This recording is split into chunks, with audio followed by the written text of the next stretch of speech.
I would like to have a conversation with you guys on stream and just have this out there so I can talk about it. On the tanking that's going on in the NBA right now in the second half, because there has been so much discourse on social media about tanking in the NBA, specifically the way that it's being handled and done right now through Adam Silver and everything. Um, to start with the storyline of it, before the All-Star break, you saw the Indiana Pacers and the Utah Jazz both get fined for tanking as they were pulling their starting players that were clearly healthy as they were playing early, game minutes. This is a game I love to bring up in the tanking because even though Utah won, if you go to the play-by-play specifically in that fourth quarter, you're going to see, look at this, substitutions, Ace Bailey coming in, Kyle Filipowski playing good minutes. You're going to see guys that normally would not be playing late fourth quarter minutes for a team like the Utah Jazz, right? Let's see some other names I'm going to see. So Kyle Filipowski in here, Cody Williams, right, is a guy that really has not shown to be a player that they want. He comes in the fourth quarter of this game. Vince Williams Jr. plays a lot of the fourth quarter.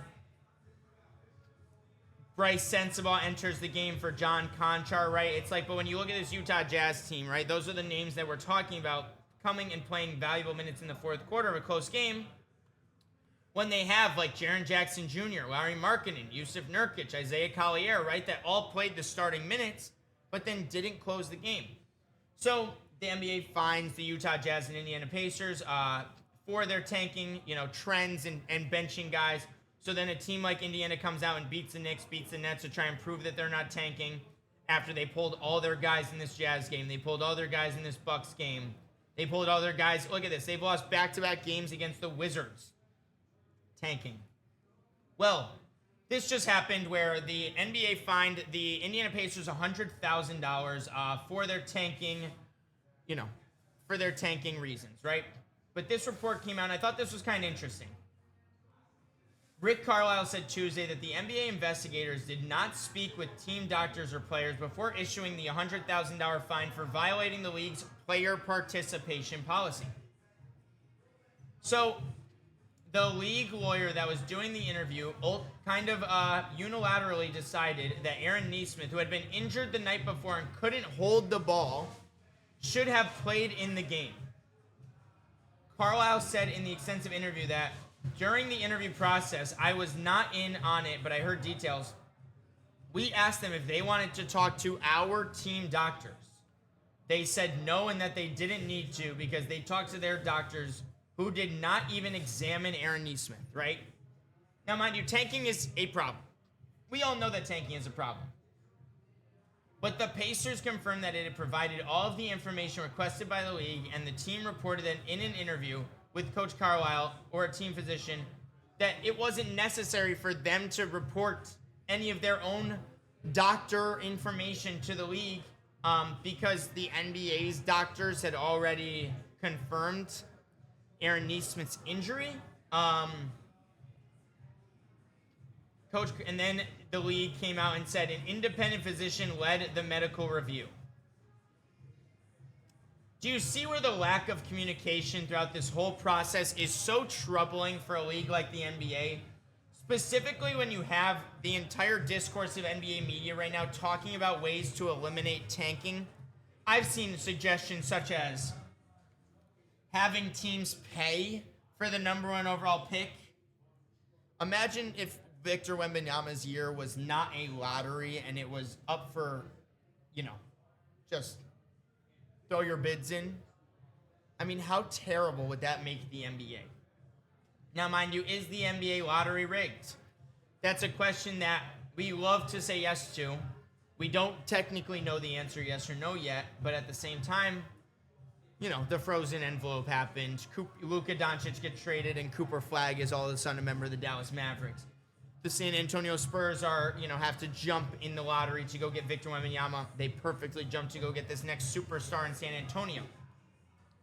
Is it rigged? Technically, there's not confirmation of it, but we kind of have an idea that the lottery has been manipulated over recent years to make sure that franchises don't just die down after big things happen, a part of that organization, in a negative manner. this is something that I think really ties into that a whole problem being Adam Silver and the way that he's handled this entire situation through the whole tanking. I'm just really disappointed in the way that the league has communicated it, in the way that the league has communicated it to media, in the way that now even the league is communicating it to their own teams and players. Because if hypothetically if this is true, what they're saying that the NBA sent in an independent physician that led the medical review who never once actually met Aaron Nesmith, and it was only the Indiana Pacers doctors that actually handle any of the injury, stuff that goes on with Aaron Nesmith. Why are these teams getting fined if they are doing it the right way? And it's more a global league problem than it is a problem with the Indiana Pacers and the Utah Jazz. Because if you look at these teams, right? I mean, the Indiana Pacers just traded away their own first-round pick, 1 through 4 protected, because of the fact that you're allowed to throw protections on it. No wonder the Indiana Pacers are trying so hard to lose now and stay below the Brooklyn Nets. Their pick is top 4 protected. The Indiana Pacers don't want to give the Clippers an unprotected pick. The 5th overall pick in this upcoming draft, just because they defeated the Washington Wizards on a random Thursday in February. I don't blame the teams themselves for going out of their way to make sure they're tanking. The problem with the whole system is the way that Adam Silver has allowed this problem to become a creation, right? They tried making this play-in tournament the reason why tanking didn't happen, because technically you have 2 additional teams that are in the playoff run that wouldn't have been in it previously. So maybe, for example, in previous years, we would have seen the Los Angeles Clippers tanking. Whatever. That's not my problem with it, if I'm being honest. I believe that by February 25th, you could basically go through every single NBA season in the history and say that there are 10 teams on February 25th that are basically eliminated from playoff contention. That's not the problem.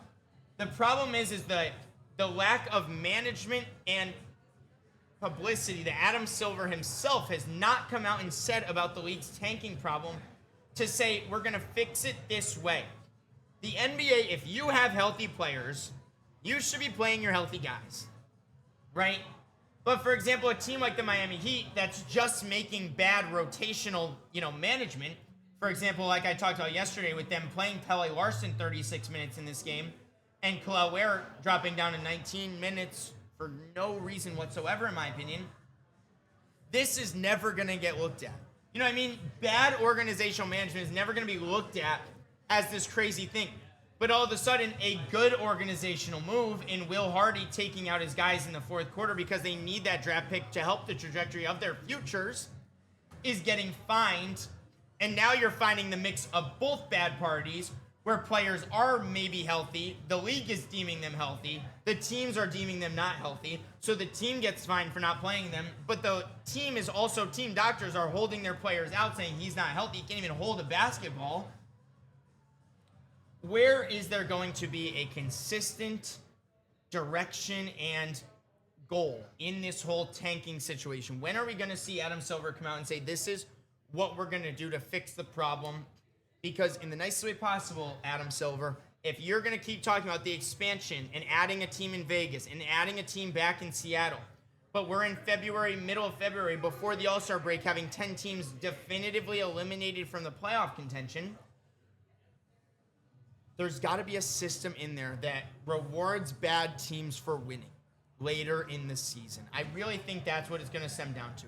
Whether it's like the point system, that once you're mathematically eliminated, for every win you get 3 points, and those 3 points go towards your final points of tanking towards the end of the year, right? Whether it's a lottery or however it works. I don't know how they're going to fix this problem, but the lack of communication and the fines that have been going out and the ways that the NBA's handled it so far has been really, really poor. And now, mind you, everyone on social media and their mothers have an idea of how to fix tanking, whether it's eliminating the NBA draft as a whole and creating it just to go to free agency, or it's, along the lines of losing teams get promoted for winning games later in the season. They get, awarded for winning games later in the season. But at the same time, then, if I'm the Washington Wizards and I know we're probably going to lose the game, Why would I be going out there and trying to play an older player 20 minutes a night? Why would I? I'd love to see what I have out of Will Riley. I want to see what I have out of Jameer Watkins, right? I want to see good, efficient games from individual players to know who's going to be a part of the bench unit moving forward. But it just bothers me the way that Adam Silver in the league has handled this whole situation, not really talking too much about it publicly from his own voice, and not going in any definitive direction on it. I know it's mid-season, so it's not the time to do that, but I'd just love there to be some clarity as opposed to just the Jazz and the Pacers getting fined, and now Carlisle's going back at the NBA for the fine, and now we get this whole bad discussion that's going on. I just wish there was a little bit more clarity on what's going on with tanking, how it's going to get fixed, and what, steps we can take in the future to stop it. That's my take on tanking right now. I wanted to do a little talk about it because, Carlisle questioning the NBA because the NBA hires an independent doctor. What did they say? Independent physician led the medical review. That's what we're getting. That's where we're at. I don't know. You'd think the NBA would be able to give better of a statement than an independent medical physician led the medical review. And because of that, all the Pacers team doctors are just, their opinions are thrown out the window because we had an independent guy that never spoke to one another. You'd think the NBA would be better in charge of communicating and stuff. Now, obviously, I don't know everything that happens behind the scenes, but from what I do know, the tanking problem in the NBA is real. It's not getting fixed anytime soon. And even when they do fix it, who would think Adam Silver finds a problem, bet you just makes some sort of tournament out of it. Bet you there's some tournament for the draft lottery as opposed to ever a draft lottery again or something, because we know Adam Silver loves his tournaments late in the season. But just wanted to do a little conversation about that on stream to talk about the tanking situation currently in the NBA.